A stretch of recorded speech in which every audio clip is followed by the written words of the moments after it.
putting the structure of power as we know it on trial. There's a new film that seeks to do just that, looking at the history of political power, scandal, and the vision of some of the most well-known leaders in the world and how they shaped it. Jason Bermas is a radio host and filmmaker and is behind a new movie that we're talking about right now. It's called The Invisible Empire, A New World Order Defined. Hey there, Jason. I just checked out the trailer for your film, and it looks like you've strung together a lot of historical footage, many of it former U.S. presidents talking about the need for a new world order. Talk about this concept and what it means to you.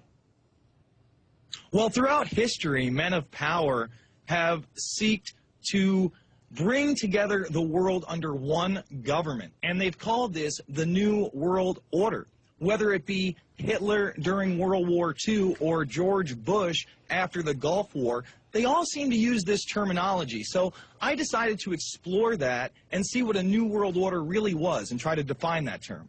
And what did you find?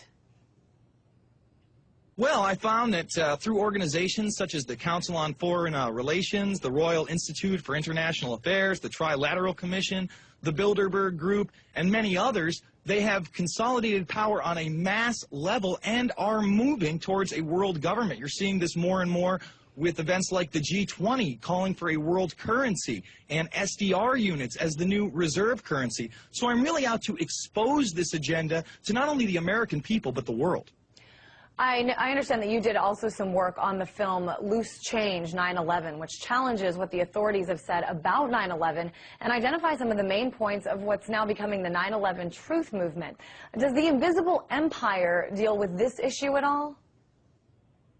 Well, absolutely. Actually, my last film, Fabled Enemies, exposed the international intelligence organization surrounding 9/11. Instead of focusing on the anomalies at the World Trade Center, at WTC-7, or Shanksville, we exposed the Saudi Arabian, the Pakistani, the Israeli, and shadow government connections, and are now taking this a step further with Invisible Empire, A New World Order Defined. And this will be premiering at Infowars.com and PrisonPlanet.tv April 15th for the world to see. And as you just mentioned, you're releasing it on InfoWars and Prison Planet. Did you try at all to get this released on the big screen or to get some investors to back you so it could become more well-known by the public? Well, to be honest with you, I've tried to go that route before, and it can be an extremely difficult process.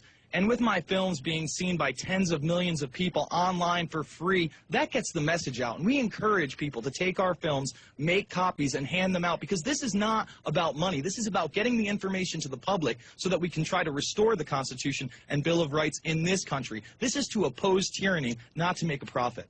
I'm curious about Invisible Empire itself. Give me some of the specifics, the premise, and what you hope viewers will get out of it.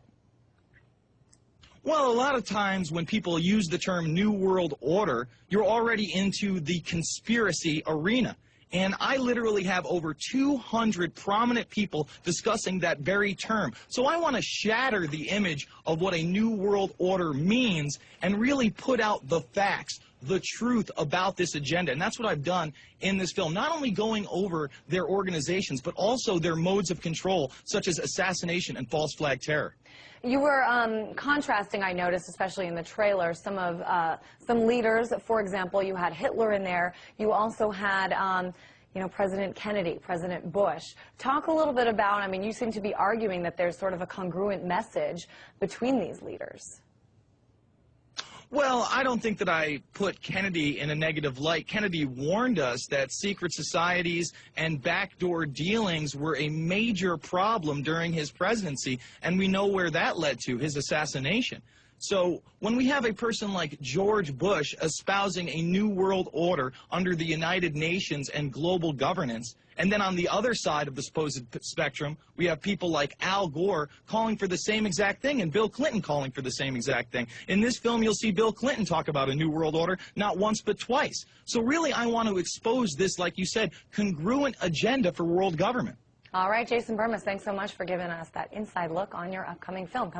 Invisible Empire comes out April 15th.